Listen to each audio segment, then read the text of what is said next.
এর ভিতরে আমি কাকে বুদ্ধিজীবী হিসেবে চিহ্নিত করব, সেই বিশাল ধন্দের ভিতরে পড়েই তো আমার দিন যায়।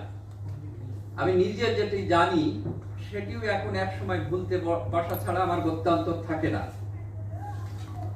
বুদ্ধিজীবী কারা সেটি বলতে গিয়ে ইতোপূর্বে বক্তা যেটি বললেন, যারা জাতির বিবেক, জাতিকে দুর্দিনে পথের দিশা দেখায়, যাদের বোধ এবং বীক্ষণ তাড়িত হয়ে সাধারণ মানুষ উপযুক্ত পথে চলতে সক্ষম হয় এবং এক সময় পথ খুঁজে পায়।